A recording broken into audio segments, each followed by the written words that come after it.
마약은 인생을 망치는 아주 가장 빠른 수단이다. 마약류라는 건 정신병을 유발시키는 약이다. 도파민을 과도하게 높이는 작용을 해서 보상회로를 파괴를 시켜요.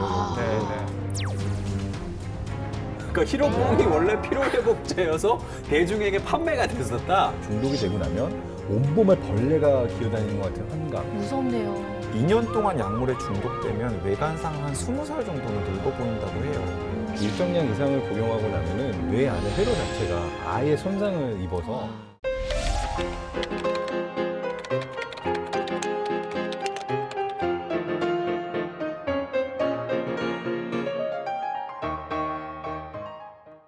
네, 오늘의 주제는 바로 마약입니다. 요즘 뉴스에서 심심치 않게 마약 관련 기사를 접하는데요. 우리나라가 더 이상 마약 청정국이 아니다라는 말이 이제는 틀린 말이 아니에요.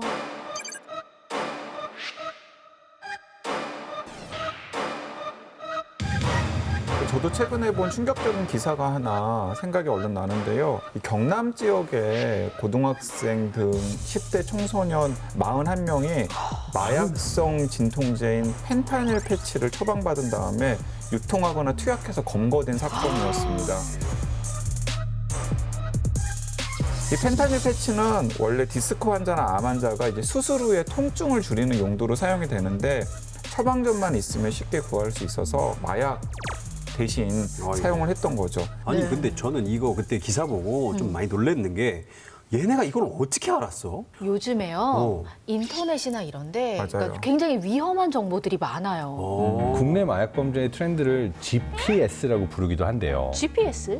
G는 글로벌. 네. 해외에서 이제 합법화되어 있는 마약을 접했던 친구들이 국내에 들어오면서 퍼뜨리는 경우들도 있고요. P는 포스트, 우편을 통해서 마약을 수급받는 경우들도 있고요. 네. 그리고 마지막에 S는 소셜 미디어. 네. 그러니까 이게 예전에는 오프라인에 어디에 마약책이 있는지를 알아야 구해야 되니까 굉장히 어려웠다고 한다면 지금은 정말 손쉽게 온라인 공간에서 필요로 하는 물건들을 주고받을 수 있는 그리고 컴퓨터 사용에 조금만 밝은 친구들 같은 경우에는 다크웹이라고 하잖아요. 그런 데서는 너무나 많은 정보들이 다 노출이 되어 있기 때문에 상당히 심각한 문제입니다. 네, 우리가 마약에 대해서 제대로 알아야 대비도 할 수 있겠죠. 자, 그럼 이야기를 함께 나눌 지정 생존자 한번 만나보도록 할게요. 이런 분이 여기 나오셔도 되는 거야? 법무부 치료감호소? 안녕하세요. 안녕하세요. 네, 안녕하세요. 네.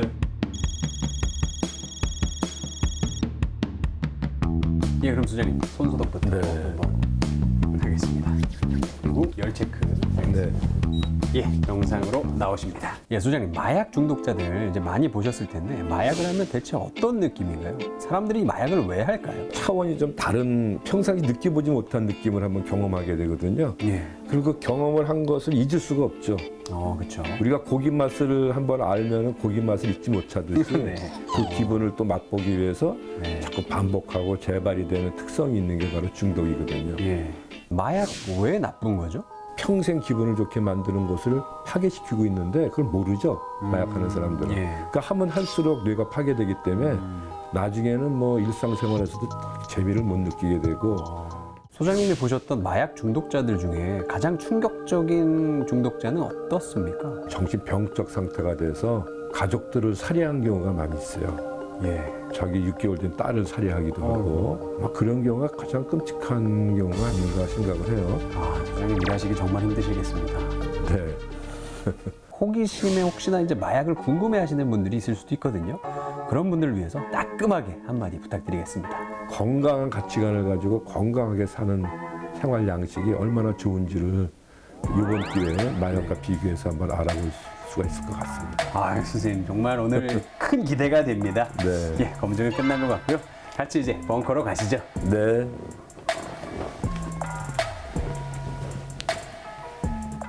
네, 오늘의 지정 생존자 어서 나와주세요. 안녕하세요. 반갑습니다. 안녕하세요. 네, 안녕하세요. 오늘의 지존 생존자 국립법무병원 원장을 맡으면서 또 치료감호소 소장직을 맡고 있는 조성남입니다. 국민들이 중독이 얼마나 무서운 질병인지를 잘 모르고 있어요. 네, 그걸 네. 알려줄 수 있는 기회가 돼서 감사하게 생각을 합니다. 네, 진짜 사실 저희가 듣기로도 마약 중독이 정말 무서운 뭐 병이라고 들었는데 네. 국내에도 마약 중독 환자가 좀 많은가요? 네, 이제 그 우리 마약사범 숫자를 보면 알 수 있는데요. 여기 맨 밑에 빨간 게 이제 마약 아편제제고요. 두 번째 파란 게 향정신성 의약품, 대부분이 필로폰입니다. 맨 위에 있는 것이 이제 대마를 가리키고 있어요. 우리나라도 보면 1999년에 이미 10,000명이 넘었거든요. 그래서 이미 그 안전지대를 벗어난 지는 20년이 넘었어요. 계속 늘어나고 있는 거죠? 계속 늘어나고 있고 아까 말씀하신 것처럼 뭐 SNS를 통해서 청소년들도 뭐 5만 원, 10만 원만 있어도 마약류를 구할 수 있는 아주 그런 시대가 됐기 때문에 엄청나게 늘어날 걸로 예상을 하고 있어요. 내 주식 그래프가 이랬으면 좋겠어. 우상향이잖아. 여긴 우하향이죠. 내 주식은 왜 우하향이지? 상태 안 된 게 어디예요? 그런데 말이죠. 네네. 선생님, 그 마약 종류가 엄청 다양해요. 뭐 마리화나 히로뽕, 코카인, 마약도 무슨 계보 같은 게 뭐 있는 겁니까? 그래서 두 가지를 크게 나눠요. 하나는 뇌를 자극하는 각성제 역할하는 자극제가 있고요. 뇌를 마비시키는 이제 억제제 역할을 하는 게 있습니다. 근데 요새는 처방되는 마약류 중독이 엄청 많이 늘어나고 있어요. 뭐 진통제 같은 종류인 건가요? 뭐 수면제나 진정제나 진통제나 다이어트 약으로 사용되는 각성제 이런 것들이 엄청 늘어나고 있고요. 그 미국에서는 처방되는 마약성 진통제 하나 때문에 1년에 교통사고나 총기사고로 사망한 사람보다 훨씬 더 많은 사람이 죽어요.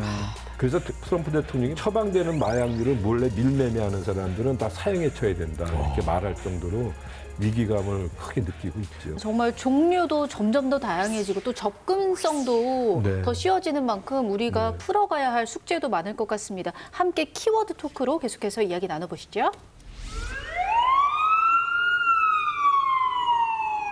외부에서 메시지가 도착했습니다.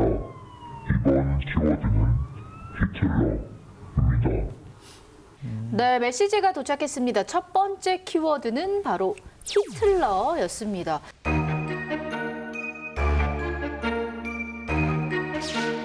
히틀러가 굉장히 유명한 학살자 아니겠습니까? 그렇기 때문에 이 살인을 할 때의 중독과 마약을 할 때의 중독이 뭔가 비슷한 뇌구조가 있다. 어떻습니까? 그런 얘기일까요? 약간 꼬아서 생각한 것 같은데요. 너무 어렵게 생각을 깊게 하고 그것보다 갔나? 조금 더 단순하게 생각해도 답이 나올 것 같습니다. 단순하게 생각하면 히틀러가 혹시 마약 중독자였다 뭐 이런 건가요? 오, 역시 퀴즈에 강하시네요. 네. 정답! 히틀러는 마약 중독자였다! 네, 맞습니다. 히틀러는 실제로 마약 중독자가 맞았습니다. 맞아요. 진짜?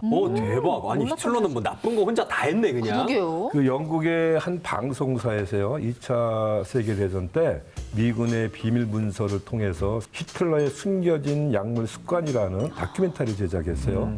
거기에 보면은 74가지의 마약류를 혼합해서 투약을 한 마약 중독자였다고. 74가지요? 한 가지도 아니고 74종류를. 맨정신으로 그렇게 잔인하기는 어렵죠. 그건 맞죠. 네. 그 일기에 의하면요, 주치의가 테오 모넬이라는 사람인데요. 마약을 너무 하도 맞아서 주사바늘 적이 너무 많아가지고 상처가 심해서 투약할 거를 하지 못했다. 뭐 이런 내용도 들어있을 정도로 아주 심한 중독자였습니다. 진짜 심했나 보네. 무섭다, 더 무서워. 네. 실제로 1945년도 4월 2차 세계대전의 막바지죠. 예. 이때도 히틀러는 사실 가장 집착했던 것이 어디를 가면 내 마약을 구할 수가 있을까. 그래서 주치의를 정말 그 난리통의 격전지인 베를린 중심부에 보내가지고 헐. 어떤 수단과 방법을 다 가리지 말고 약을 구해오라라고 시켰는데 이 히틀러가 간절히 바라던 마약 공수 작전은 실패로 돌아가고 결국 뭐 히틀러 죽음에 대한 의견은 굉장히 분분하지만 이 마약 공수 작전의 실패가 또 큰 영향을 끼쳐서 지하 벙커에서 이제 마지막 남은 다량의 필로폰을 투여해서 스스로 목숨을 끊었다라고 하는 이야기도 있습니다. 네. 히틀러가 죽는 달에 맞았다는 그 필로폰은 우리에게 이제 히로뽕이라는 이름으로 알려져 있지 않습니까? 히로뽕 네. 들었는데. 네. 사실은 네. 히로뽕이 원조라고 네. 그 말 알고 계시나요? 아니, 전혀 히로뽕이 몰랐어요. 원조예요? 처음 필로폰이랑 히로뽕이랑 같은 건지도 오늘 처음 알았어요. 그러니까 사실 저는 그 취재하면서 알게 되었는데요. 이게 사실 메스암페타민이라고 하는 네. 굉장히 강한 마약이에요. 메스랑 얘랑 또 같은 거예요? 네, 같은 거예요. 이름이 왜 이렇게 많어? 그러니까 이름이 많은데 원래 1893년에 도쿄대학교 의학부 교수가 네. 감기약 성분을 이렇게 저렇게 바꿔보다가 네. 우연히 개발을 했습니다. 더 황당한 것은 이게 한때 피로회복제. 네? 우리 요즘에 무슨 박하땡 이런 거, 네, 뭐 핫 여섯, 막 한 여섯 이런 거 네. 막 광고하잖아요. 네. 그런 것처럼 신문 광고를 할 정도의 피로회복제로 판매가 됐었어요. 히로뽕을. 그때 상품명이 히로뽕이었대요. 어머. 그러니까 히로뽕이 원래 피로회복제여서 대중에게 판매가 됐었다. 히로뽕으로 알려진 필로폰은 말씀하신 대로 메산페타민의 이름인데요. 네. 메산페타민은 각성제입니다. 그래서 피로감을 없애주고 또 시간관념도 없어지고 배고프지도 않고 졸립지도 않아요. 그래서 이제 1941년에 독일하고 일본에서 군인들의 사기를 높이기 위해서 사용이 됐습니다. 전쟁을 하는데 졸리고 피곤하고 배고픈 걸 한꺼번에 해결할 수 있다. 일본에서도 이름이 승리정, 돌격정 이런 식으로 어머. 군인들한테 투여가 됐어요. 일본의 가메가제 특공대가 필로폰을 복용하고 자폭을 하게 된 것이죠. 아무리 충성심이 강하다고 어떻게 자폭을 하겠습니까? 그렇죠. 약에 취해서 그런 행동을 했다고 볼 수 있죠. 그 스타크래프트의 그 스팀팩 같은 거네. 그죠? 너무 많이 쓰면 애들이 죽어나가요. 네, 그거 너무 많이 네. 쓰면 애들이 죽더라고. 위험성을 모르고 그러면은 그때는 위험성을 잘 몰랐죠. 세계대전이 끝나고 나서 일반인한테 피로회복제나 이런 걸로 이제 알려져서 판매가 됐어요. 판매까지. 네. 주로 이제 학생들이 밤새고 공부를 해야 되는데 졸리지 않기 위해서 네. 이거를 썼고요. 세상에. 또 야간에 장기간 뭐 장거리 운전하는 트럭 운전사들이 주로 많이 썼어요. 그러다가 이제 이게 나중에 많아지면서 이제 부작용이 많아지고 중독성이 심하다는 걸 알게 돼서 1951년부터 이제 금지가 된 그런 마약류입니다. 그러니까 사실 그 가장 고상한 이름이 필로폰이잖아요. 예. 이제 필로폰이 필로포노스라고 하는 그리스어에서 나온 건데 그게 노동을 사랑한다는 뜻이에요. 그러니까 야근하는 사람들한테 업주가 나눠준 거예요. 졸지 말고 열심히 일하라고. 거기서 이 필로포노스, 그러니까 필로폰이라고 하는 제일 고상해 보이는 이름이 나왔거든요. 근데 이제 이 중독 증상이 장난이 아니었다고 해요. 그래서 정말 2차 세계대전과 태평양 전쟁 이후에 50만 명이 넘는 중독자들이 양산이 되고 이 중독자들이 또 위생을 제대로 지키면서 마약을 투약하는 게 아니라 간염도 퍼지고 정말 엄청난 사회적 문제로 커지면서 마약류로 분류해서 단속을 시작했다고 합니다.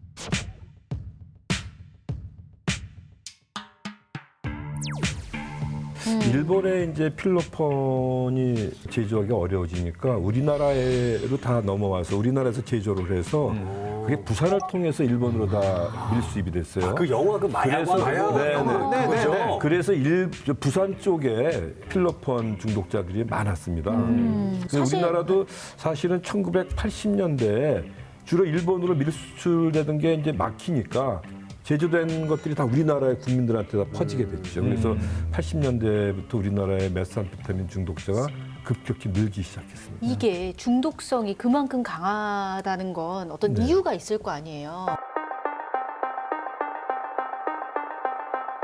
우리 뇌에 보상회로라는 게 있어서 기분을 좋게 해주는 곳이 있거든요. 예. 거기에 도파민을 과도하게 높이는 작용을 해서 평상시에 느끼지 못했던 더 강렬한 느낌을 가지게 만들어요. 그런데 말씀 중에 도파민 얘기가 나왔는데 도파민은 이 사랑의 호르몬, 사랑할 때 나오는 이런 그런 거 아니에요? 사랑을 할 때도 나오고요. 갑자기 내가 엄청나게 지금 용주 씨가 진행을 잘해가지고 보너스 1,000만 원 이렇게 해서 엄청난 돈을 받았다. 이래도 또 분비가 되고 지금 나왔어. 금융치료. 어떤 종류의 보상에도 다 분비가 되는 게 도파민이라고 할 수가 있는데 마약이 여기에 작용을 하는 것은 정말 인위적으로 마치 강도가 들어가서 은행에 저장되어 있는 돈이 엄청나게 많은데 근데 총을 들고 가가지고 다 내놔 이러면은 그 돈을 그냥 다 한꺼번에 쏟아내는 거고 더 이상 이제 그 다음에는 은행에 돈이 남아있지 않을 정도로 뭐 이렇게 상상을 할 수 있을 것 같아요. 그래서 아니 근데 그러다 보면 점점 더 강한 자극을 원하게 되지 않을까요? 네, 그렇죠. 왜 그러냐면은 내성이라는 게 생겨서 그렇거든요. 네. 그러니까 일상생활에서 그런 기분을 느낄 때는 아무 문제가 없습니다. 네네. 그런데 마약류를 남용하게 돼서 느끼는 도파민은 보상회로를 파괴를 시켜요. 여기서. 그래서 한편으로는 만들지 못하게 하면서 도파민을 분출시키는 역할을 하기 때문에 반복하면 할수록 분비되는 도파민의 양이 점점점 적어질 수밖에 없어요. 그러니까 처음에는 한 방으로도 충분했는데 다음에는 한 방만 맞으면은 좀 그 부족해. 예전에 맞은 것만큼의 그게 도파민이 안 돼. 분출이 안 되니까 그렇죠. 오. 그러니까 같은 효과를 보려면 점점 양을 늘릴 수밖에 없죠. 네. 나중에는 마약을 해도요. 나올 도파민이 없어요. 그러니까 다 파괴가 돼가지고. 어머. 그래서 재미도 없어요. 마약했는데 재미도 없게. 재미도 없죠. 말기가. 아니, 그러니까 영화 보면은 진짜 그 마약 중독의 끝판왕들을 보면은 진짜 세상 불행을 다 짊어지는 것 같잖아요. 맞아요. 우리가 그걸 금단 증상이라고 그러거든요. 아. 그래서 이제 갑자기 끊게 되면은 평소에 느꼈던 쾌감이나 이런 것보다는 반대되는 증상이 나타나요. 배가 안 고팠던 사람도 폭식을 하게 되고, 그다음에 기분도 더 허탈감과 우울감이 더 심해지죠. 그러니까 그걸 참지 못하니까 또 또 다시 약을 하게 찾게 되고. 되는 악순환이 반복되는 이게 이제 금단 증상 때문에. 많은 종류의 마약의 경우에는 비가역적이라서 일정량 이상을 복용하고 나면은 뇌 안에 회로 자체가 아예 손상을 입어서 원래 상태로 돌아갈 수가 없습니다. 그 경험의 기억도 남고 굉장히 많이 파괴가 됐는데, 이것은 이제 미국 워싱턴대 신경과학자 나이절 벤퍼드 박사가 연구를 했는데, 사람으로 따지자면은 2년에 해당되는 열흘의 시간 동안 필로폰을 생쥐에게 투여를 한 다음에 뇌의 변화를 관찰했는데요. 굉장히 강한 전기 충격을 줘가지고 신경세포를 파괴하는 것만큼이나 뇌의 신경세포 네트워크에 피해를 입혔다라는 것을 보여주는 연구 결과였습니다. 그러니까 그 이후에 이 생쥐는 만성 우울증 증상을 보였고, 필로폰이 없으면 생활할 수가 없는 상태로 가버린 거죠. 이야기를 계속 들으면 들을수록 사람이 무슨 좀비가 되는 것 같고. 부작용이 너무 심한데요. 이거 너무 좀 심각하다는 생각이 드는데, 오죽하면은 그 마약 때문에 뭐 전쟁도 났었잖아요. 네, 전쟁 났었죠. 그러니까 아편 전쟁이라는 게 있었잖아요. 예. 이제 아편이 그 양귀비에서 유래한 이제 마약이거든요. 근데 17세기, 18세기에 중국과 뭐 영국이나 네덜란드 같은 나라들이 교육을 처음 할 때만 하더라도 중국에서 서양에 팔 건 엄청나게 많은데 서양에서 중국에 팔아서 돈을 가져갈 건 별로 없었던 거예요. 예. 그러니까 항상 무역에 적자가 생기는 거죠. 그래서 이런 상황을 타개하고자 이 영국 정부에서 어떤 머리를 썼냐면 아편을 대거 중국에다가 푼 거예요. 나빴다. 그러니까 이게 정확히 숫자를 보면은 1830년대 말에는 중국의 아편 중독자의 숫자가 500만 명을 넘었다고 해요. 너무나 많은 사람들이 폐인이 돼버리니까 정말 청나라에서는 강경책을 써가지고 이 모든 아편을 불태워버리는 선택을 하게 되는데, 또 영국 측에서는 이걸 이건 우리 쪽 물건인데 어떻게 이걸 태워버리냐라고 전쟁까지 나게 되는 건수 사건이었죠. 잡았다. 명분이 필요했던 거지, 명분. 잘못 해놓고 어. 나쁜 짓 해놓고 그랬네. 저는 아까부터 참 이게 머리가 아픈 게, 이것보다 훨씬 많은 마약들이 세상에 존재할 거 아니겠습니까? 쉽게 말하면은 아편이나 몰핀이나 헤로인이나 다 한 형제입니다. 어허. 양귀비에서 나오는 거죠? 그렇죠. 굳이 따지면? 양귀비에서 추출해서 고형화시킨 게 아편이에요. 네. 이게 갈색 덩어리로 돼 있죠. 근데 그거를 화학적인 이제 변화를 통해서 정지한 게 몰핀입니다. 근데 그거를 다른 여러 가지 물질을 혼합해가지고 또 얻어낸 불법 마약이 헤로인이죠. 헤로인. 네. 이 헤로인은 몰핀의 어떤 진통 효과가 비슷하지만 중독성은 한 10배 이상 더 강하다 그러고요. 요새 이제 청소년들이 문제될 때 펜타닐 있지 않습니까? 네네. 이것도 네, 이제 펜타닐. 처방되는 마약인데, 이거는 헤로인보다 중독성이 50배에서 100배 더 강하다고요. 어머. 헤로인보다 더 강해요. 네, 엄청나게 강하죠. 근데 요게 어떻게 정제가 되게 됐는지 역사를 봐도 참 흥미로운데요. 치료제로 내놨던 정제했던 약이 모르핀이에요. 아,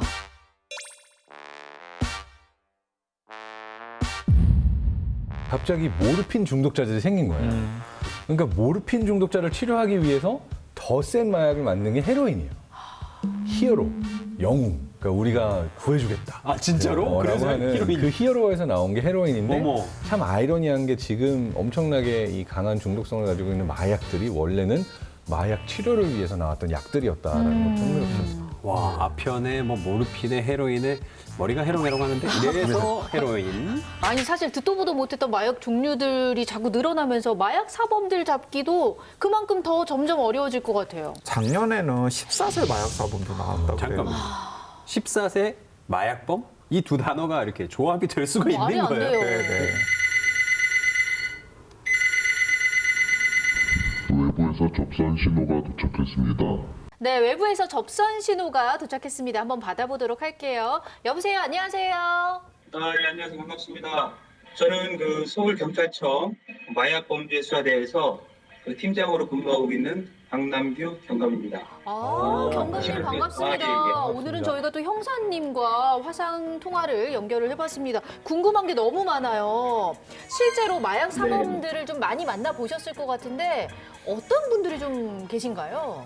전에는 그 마약사범 하면 무슨 조직폭력이나 또 어떤 특별 직업군만 있는 걸로 생각을 했지만 일반인도 다양하게 있습니다. 예를 들어서 가정주부도 있고 회사원도 있고 미성년자들까지 아이고, 검거되는 사례가 많이 있습니다. 아이고. 저 얼마 전에는 그 개인병원 의사가 마약을 하는 거를 캐치를 해서 병원에 체포를 가려간 적이 있었는데 환자가 진료 중이어서 저희들이 대기하고 있다가 어머나. 체포해서 온 사례도 있었습니다. 의사가 마약 사범이라서 근데 또 환자 진료를 또 하고. 환자를 진료하고 있어서 진료 끝났다가 기다렸다가 의사를 잡아오셨다는 거잖아요. 너무 위험하네요. 그렇죠. 이게 세상에. 그러면은 한 번 잡혔던 분이 또 잡힌 경우도 있나요? 예, 있습니다. 있고요. 마약 거래 현장에서 검거를 해서 구속시킨 사람이 있었습니다. 네네. 있었는데 1년 뒤에 또 현장에 나갔어요. 마약 거래하러 나갔는데 어디서 많이 본 사람이 있는 또 거예요. 그 사람이에요. 네, 그래서 그 사람도 우리를 많이 봤고 우리도 많이 봐서 이상하다 해서 딱 보니까 1년 전에 검거해서 구속시킨 사람이 또 잡힌 거죠. 아이고. 본인도 황당하고 우리도 황당하고 어. 이런 사례가 있었고 교도소에서 나온 지 3일 만에 또 검거된 사례가 있었습니다. 3일 만에요? 그걸 못 참고? 예, 예. 제가 저 환자들을 보다 보면은요, 교도소에서 출소하는 날 판매상들이 예, 예. 마약을 갖고 와서 출소하자마자 예. 투여를 해주는 출소뽕이라는 게 많이 출소뽕. 있거든요. 진짜로요? 그런 경우도 많이 보시죠? 예, 예, 예.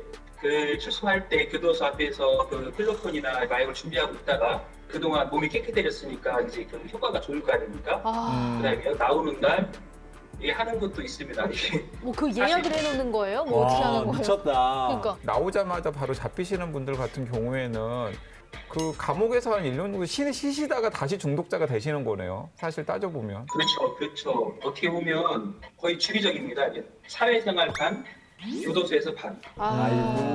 제가 어느 사례가 있었냐면 50대 중반 정도 된 사람이었는데 본인이 경찰에 잡혔기 때문에 집을 살 수 있었다.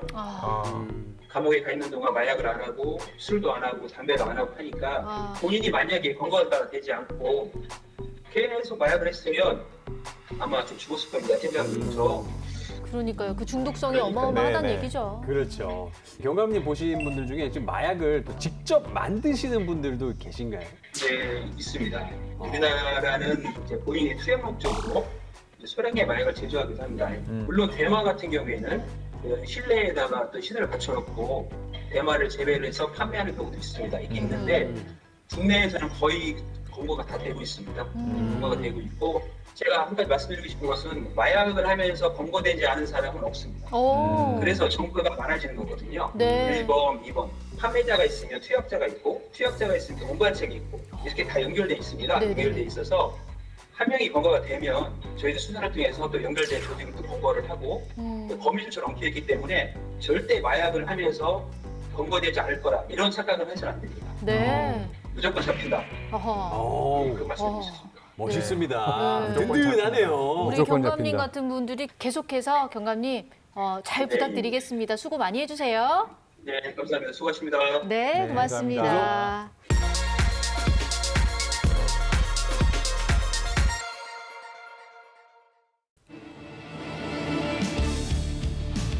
반갑습니다. 썰로 용자입니다. 오늘은 이 마약에 관한 여러 썰들을 믿거나 말거나 퀴즈로 준비를 해봤는데요. 어떤 무시무시한 이야기가 우리를 기다리고 있을지 지금 바로 시작해 보겠습니다. 드디어 퀴즈 시간이 돌아왔습니다. 오늘은 진실 혹은 거짓이에요. 오. 그러면 첫 번째 문제 나갑니다. 중국의 한 국수 전문 식당에서 발생한 사건인데요. 이 국수 식당은 특유의 감칠맛과 매콤함 때문에 손님들로 항상 바글바글했다고 합니다. 이 국수 식당의 사장은 자신의 가게를 한 번 찾은 손님이 다음번에도 또 찾을 수 있도록 국수에 엄청난 비법 재료를 첨가했다고 하는데요. 그런데 이 식당에서 국수를 먹은 손님이 마약 양성 반응이 일어나면서 이 비법 재료의 전말이 밝혀지고 맙니다. 양귀비를 갈아 넣은 가루였던 것이죠. 어마어마한 대륙의 클래스를 보여주는 이 썰. 과연 진실일까요? 거짓일까요? 진실입니다. 진실. 진실입니다.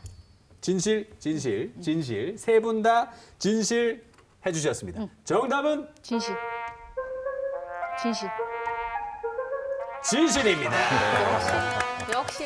네. 아, 요거는 사실 조금 쉬웠네. 왜냐하면 예. 사실 진짜 어디선가 들어본 들었어요, 이야기예요. 들었어요. 맞아요. 2014년 중국 옌안이라는 곳에서 있었던 일인데요. 이게 뭐 마약 국수, 뭐 마약 떡볶이인데 진짜 이 집은 마약 국수를 만들고 있었던 거죠. 원래 중국에서는 전통적으로 매운 전골을 만들 때 소스로 사용을 했다 그래요. 오. 예, 근데 이게 이제 중독성이 심하다는 걸 알게 돼서 현재는 이제 금지가 되고 있죠. 그 사람들도 좀 헷갈리겠다. 손님들도 자꾸 생각나. 봐봐. 솔직히 그렇게 맛있는 건 아니었는데 또 먹고 싶고 막. 참, 이 세상에 맛있는 게 얼마나 많은데 이렇게 음식 가지고 장난치고 나쁜 짓 하고 그럼 안 되겠습니다. 그럼요. 다음 문제 고고하겠습니다. 대마초에 취해 뉴스를 진행한 앵커가 있다? 진실. 잠시만요. 벨기에의 한 생방송 뉴스 진행 앵커는 대마초 쿠키를 과하게 먹은 채 생방송에 들어가게 되는데요. 그는 생방송 내내 술에 취한 듯한 말투로 뉴스를 전하다 갑자기 혼자 웃음을 참지 못하고 빵 터지는 모습을 보이기도 하고 역대급 방송 사고를 내기도 합니다. 심지어 이 보도 내용이 테러리스트 오사마 빈 라덴이 사살되었다는 내용의 심각한 보도여서 더 논란이 일어났었다고 하는데요. 이 상상만으로도 간 떨리는 마약 라이브 뉴스 과연 진실일까요? 거짓일까요? 진실. 왜냐하면 너무 사례가 구체적이었어요. 들어본 것 같아요. 들어본 것 같아요. 진실. 왜냐하면 용주 씨가 지금 너무 당황하고 있어요. 예. 진실. 예, 계속하시고요. 네. 근데 진실. 실제로 유럽에서 이 뉴스 본 것 같고 제가 저 방송 봤을지도 모르겠어요. 저게 짤로 굉장히 유럽에 많이 돌았던 걸로 기억을 하는데 네. 본 것 같은 기억이 납니다. 혹시 진실이면 저희도 그 영상 좀 보여주세요. 진실인가요? 정답은 거짓입니다. 아, 거짓이야. 뭐지? 예. 낚였어. 장 박사님한테 낚였어. 본 것 같은데. 보면서 봤나 보죠? 아니에요. 그러면은 이게 뉴스가 아니라 드라마 같은 거 아니었을까? 정확히 알고 계시네요. 이 내용은 미드 뉴스룸을 제가 조금 각색한 내용입니다. 지금 말씀하신 그런 내용들이 다 대마초의 중독에서 나타나는 증상들이거든요. 그렇죠. 네. 대마에는 THC라는 환각제 성분이 들어있습니다. 네. 중추신경 억제제 역할을 하기 때문에요. 이제 인지기능도 떨어지고 낄낄이라 그래서 막 웃음도 나오고. 낄낄이. 그런 별명이 있어요? 네네. 원래 대마라는 게 의료용이었다라고 제가 들었거든요. 맞습니까? 네, 뭐 예전에 의료용으로 사용했다는 기록은 많이 나와 있습니다. 우리가 중국의 신이라고 불렸던 화타가 있죠? 예. 네. 화타도 수술을 할 때 마취 효과를 위해서 이 대마의 진정 효과를 사용했다고 그래요. 또 영국에서는 빅토리아 여왕도 생리통을 치료하기 위해서 대마의 뭐 진통 효과를 위해서 대마를 애용했다는 이제 역사적인 사실도 많이 있습니다. 근데 이제 문제는 뭐냐면은 치료를 위해서 사용하는 게 아니라 기분을 변화시키려고 남용하는 데 문제가 있죠. 근데 이게 좀 논쟁이 있는 게 미국 북미 쪽 같은 경우에는 이 레크레이션 대마초가 좀 이제 합법화도 좀 되고 있고 네네. 그리고 또 술이나 담배보다 뭐 중독성이 뭐 약하다라고 뭐 이야기는 하는데 뭐 아직까지도 우리나라에서 마약류로 분류되는 이유가 뭘까요? 일반적으로 대마가 중독성이 없다 이런 얘기를 하고 있는데 사실은 그렇지 않습니다. 네, 1970년대 우리나라 대마 파동이 됐을 때 대마하고 지금에 유통되는 대마는 THC 함유량이 17배가 더 강해졌다. 그거를 정제해서 또 수지로 만들면은 서너 배 강해지고요. 저는 대마가 가장 위험하다고 생각을 해요. 왜냐하면 사람들은 대마를 굉장히 쉽게 생각하거든요. 네. 담배랑 비교하고 네. 담배보다도 안전한데 왜 금지하냐 이렇게 얘기를 하는데 쉽게 접근할 수 있기 때문에 위험합니다. 그래서 대마를 이제 마약의 입문 약물이다 이렇게 얘기를 해서 게이트웨이 드럭이라 그러죠. 게이트웨이 드럭이라고 해요. 그래서 저는 더 위험하다고 생각해요. 담배와의 차이점이 그럼 뭔 거예요? 담배 속에는 이 THC라는 환각제 성분이 없어요. 그 THC가 없는 담배도 지금 금연을 하자고 많은 돈을 들여서 정부에서 캠페인을 하지 않습니까? 그렇죠. 전매청에서 만들어 팔면서 왜 금연을 하라고 자꾸 그러느냐. 술도 마찬가지죠. 네. 그럴 수밖에 없는 게 이미 많은 국민들이 술과 담배 중독이 돼 있기 때문에 맞아요. 지금 당장 그걸 금지하면요 아마도 폭동이 일어날 그렇죠, 거예요. 그렇죠. 제 얘기네요. 네. 거기다 실제로도 금지를 하려는 시도가 미국에 있었죠. 그렇죠. 금주령이라고 그래서. 예. 네. 근데 이게 이제 마약 연구에서 자주 인용이 되는데 금지를 했더니 오히려 음지로 들어가면서 그렇죠. 불법화가 되면서 더 많은 살인과 폭행과 범죄가 일어나게 돼서 차라리 사람들이 다 볼 수 있는 펍 같은 데서 술을 마시는 게 낫겠다라고 다시 풀어줬던 일도 있죠. 네, 네. 근데 이제 건강으로 볼 때는 이제 대만은 실제로는 유전적으로 조작이 돼 있어서 THC 함유량이 100배, 200배 더 많아서 굉장히 극단적인 효과를 주는 대마들도 있어서 무해하다라고 볼 수는 없을 것 같고요. 자, 오늘도 역대급 썰들로 엄선해 온 저 썰록 용자에게 다들 박수 한번 부탁드리겠습니다. 자, 다음 주에도 저는 흥미로운 썰과 함께 돌아올 것을 약속드리면서 이만 물러가도록 하겠습니다. 뿅.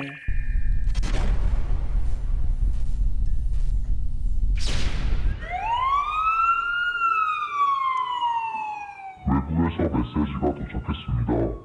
이번 키워드는 벌레입니다. 네, 메시지가 도착했습니다. 두 번째 키워드는 벌레인데요. 벌레와 마약은 또 무슨 연관이 있을까요? 요거는 제가 봤을 때는 마약하는 사람들을 부르는 용어 약간 이렇게 볼 수 있을 것 같아요. 마약충 아니면은 뭐 그 벌레를 퇴치하는 그 약 같은 거 있잖아. 그거를 이용해서 뭐 마약을 하고 있다. 뭐 이런 걸 수도 있고요. 사실 아마 다 들어보셨을 텐데요. 중독이 되고 나면 온몸에 벌레가 기어다니는 것 같은 환각, 착각을 경험한다. 영화나 책 같은 데 많이 나오잖아요. 긁고 막 이러는 그래서 게. 뭐 이러한 이야기들이 있는데 영화에서 이거는 이제 본 거예요. 메스 버그라고 하는데 필로폰의 부작용이라고 합니다. 그러니까 저게 그 마약을 하면 자연적으로 이게 생성이 되는 게 아니라 환각 때문에 자기 얼굴을 뜯는다는 거죠. 이렇게 잡아 뜯어서 생긴 상처라는 거예요. 이 메스버기라는 거는 환촉과 관련이 되는 건데요. 까만 벌레들이 사방에서 떨어져서 자신한테 막 달라붙어서 피를 빨아먹는 것처럼 보여요. 근데 그런 거를 이제 뜯다 보니까 저런 상처들이 많이 나타나게 되는데요. 예. 또 우리나라에서 많이 볼 수 있는 거는 알코올 금단 증상에서 많이 나타나요. 알코올 금단 네. 증상이 근데 있어요? 중독자들이 많은 양을 이제 알코올을 먹다가 술을 먹다가 갑자기 끊게 되면요. 금단 증상이 나타나요. 근데 환시니까 아무리 털어내도 이게 안 떨어지죠. 어머. 그러니까 막 부엌칼 갖고 와서 막 바닥을 어머, 긁고 어머. 막 피를 긁어도 피가 나도 안 떨어지니까 얼마나 무섭습니까? 네. 그럴 때 술을 한 반병 정도 먹으면은 싹 없어져요. 그래서 또 못 끊는. 네, 그러다가 건가? 이제 술기운이 딱 떨어지면은 다시 나타나요. 아이고야. 끔찍한 얘기네요, 진짜. 근데 이 메스 버그 얘기에서 나왔는데 필로폰이 진짜 무서운 게 SNS 보니까 10대부터 필로폰에 중독돼서 22살인데 이빨을 막 다 뽑고 틀니를 사용하는 사람도 있더라고요. looks scary. 이게 이제 메스 마우스라고 유명한 그런 또 다른 용어가 있어요? 상태인데요. Hold on. 특히 이제 메산페타민을 했을 때 각성되기 때문에 입이 마르고요. 당 음료를 자꾸 찾게 돼요. 이게 골다공증도 많이 오거든요. 예. 그래서 이제 뼈가 약해지고 치아도 굉장히 약해져요. 네. 그래서 이가 다 빠지게 돼요. 제 환자들의 거의 70%가 이제 말기 중독자들이거든요. 네. 거의 다가 틀니를 하고 있습니다. 아이고. 얼굴이나 온몸의 피부가 말라 비틀어지거나 외형이 빠르게 변하는 경우가 굉장히 많다고 합니다. 그래서 2년 동안 약물에 중독되면 외관상 한 20살 정도는 늙어 보인다고 해요. 아이고, 어머나. 저거 봐라. 네. 저 사진을 보시면요. 처음에 사진이 28살 때 찍은 사진이거든요. 네네. 1년마다 찍은 사진이에요. 1년마다요? 네, 메산페타민을 남용하면서 1년마다 찍은 사진인데 한 10살 이상 늙은 모습으로 나타나지 않습니까? 네. 결국에는 10년 만에 38살에 사망한 케이스입니다. 좀 멀쩡하던 사람이 완전 페인이 돼가지고. 정말 네. 페인이 네. 된 것 같아요. 저도 병원에서 다른 독일에서 한 사람 5년 일했었는데 가끔 중독자들이 이제 브레인 스캔 하러 그 뇌 스캔 하러 오거든요. 그러면 이제 1년 전에 왔었던 사람이 다시 검사하러 오는데 못 알아봅니다.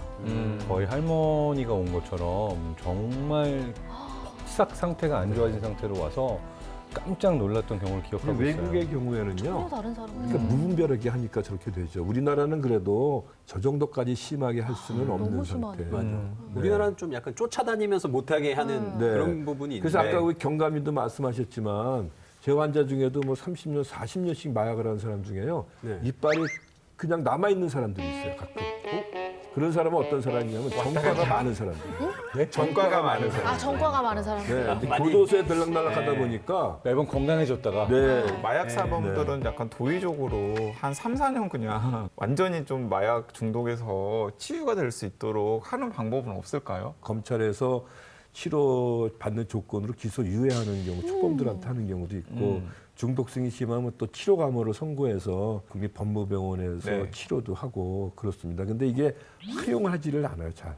왜 그런가 생각해 보니까 이 중독이란 거를 잘 인정을 안 해, 법 체계에서. 마약하는 사람들은 나쁜 사람들. 나쁜 사람들. 그래서 벌을 줘야 된다 생각을 하지. 야, 이게 중독이라는 게 병이구나. 그러면 재범을 예방하기 위해서는 치료를 해야 되구나. 이런 생각들이 별로 많지가 않아요.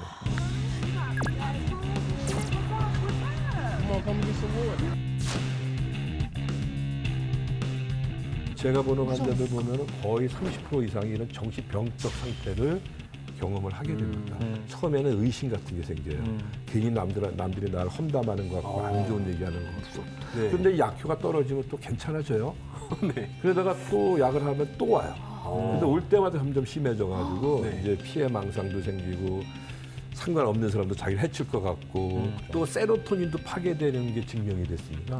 그래서 자살률이 높죠. 아이, 그 한순간의 그 즐거움 때문에 그러니까요. 자살까지 가는 거. 실제로 1950년대 미국 정부에서는 마약 실험을 진행을 했었어요. 그래서 화가에게 LSD를 투여하고 앞에 앉아있는 의사를 스케치해보라고도 했었는데 투여 후 20분까지는 좀 정상적인 그림이 나왔지만 대략 1시간 반, 그러니까 85분 후부터는 그림의 눈, 코, 입을 제대로 못 그리다가 4시간 25분 후 그린 그림은 아예 엄청나게 기이한 그런 그림을 그리게 되고 특이했던 것은 마지막 그림을 그리고 나서 이건 정말 최고의 그림입니다 라고 본인 스스로는 뿌듯하고 만족해 했다는 것이 이 마약의 무서움을 제대로 알려주는 소름 끼치는 실험이었던 거죠.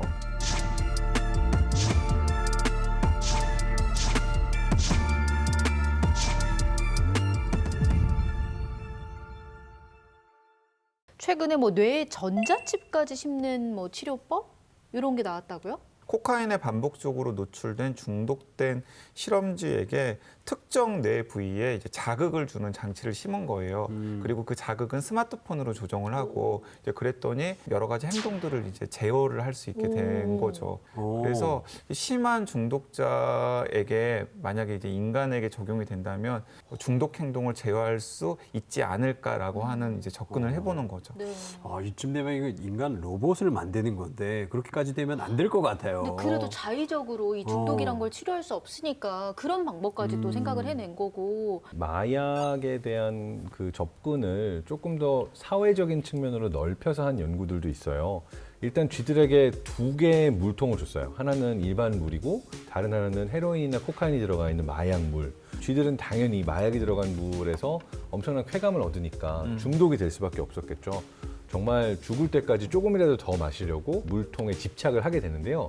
이 쥐들을 이 케이지에서 빼서 다른 쥐들도 많이 있고 놀거리가 풍부한 쥐들의 놀이동산에 넣었더니 쥐들이 약물이 들어있던 그러니까 마약의 물통을 거의 건들지 않았다라고 합니다. 그러니까 여기서 보여주는 바는 내가 행복할 수 있는 여주들이 더 많이 존재한다면 마약에 이렇게 심하게 중독되지 않을 수도 있을 것이다라고 보여주는 연구죠. 사실은 마약은 못 끊는다 이런 잘못된 생각들이 많아요.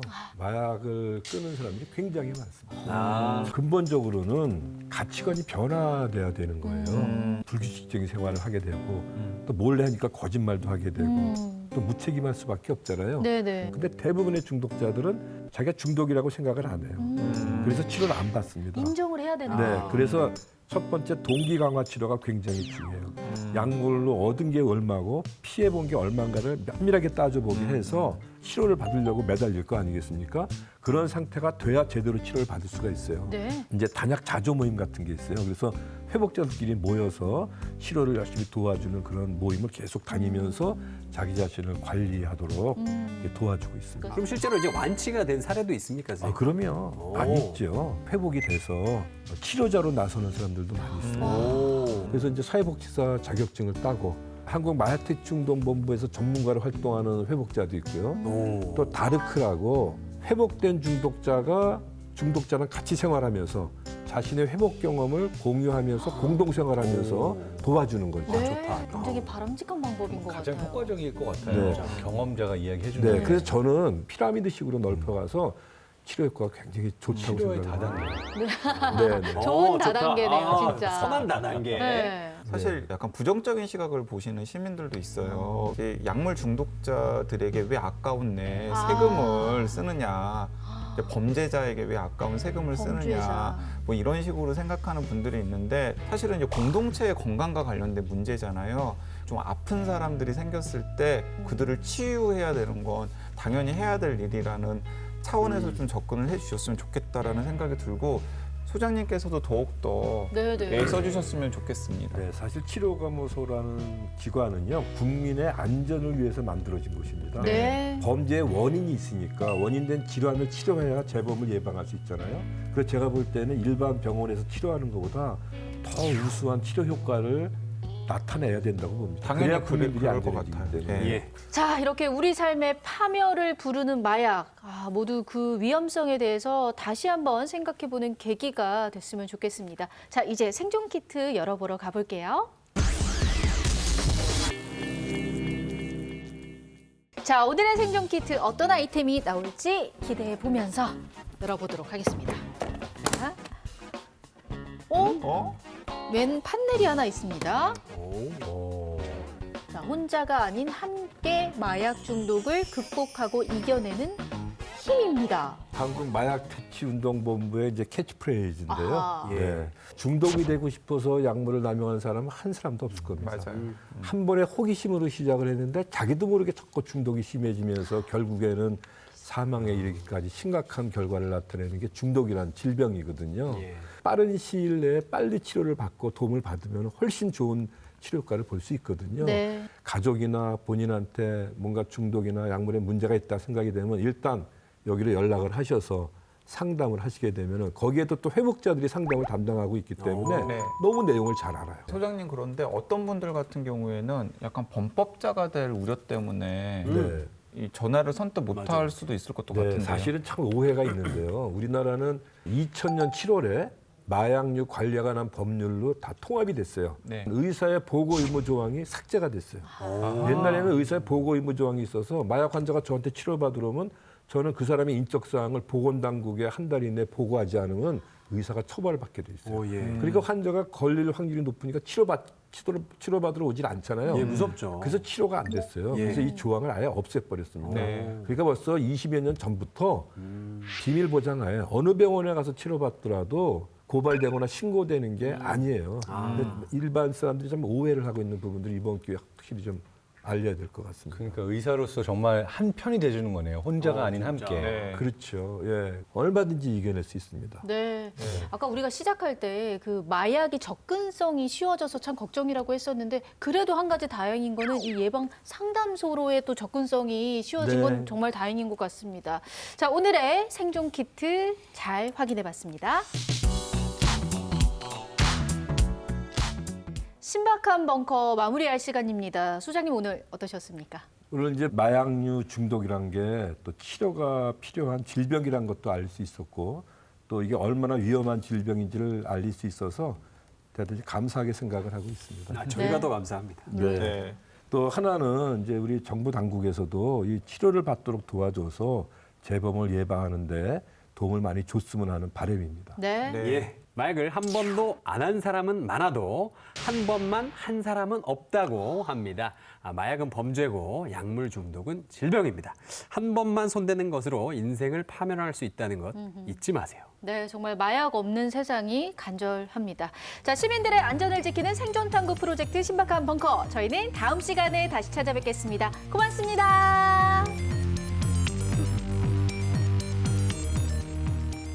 종잡을 수 없는 그리고 과거에는 쉽게 보기 힘들었던 날씨의 패턴들을 작년 같은 경우에는 비가 60일 넘게 매일 왔어요. 장마가 있는 나라가 세계에서 한중일 세 나라입니다. 진짜요? 왜요? 이상 기후가 지속되면 우리 밥상 위까지 또 엄청난 변화가 있을 거라고. 2030년 정도 되면은 우리나라에서 이제 더 이상 콩을 키우기가 붉은 사과를 더 이상 제대로 수확할 수 없는 상황이 굉장히 강한 태풍이 생길 가능성도 커지고 겨울에 한파가 생길 가능성도 커지고 우리나라 주변은 굉장히 더 변동성이 커진다고 말을 합니다. 예.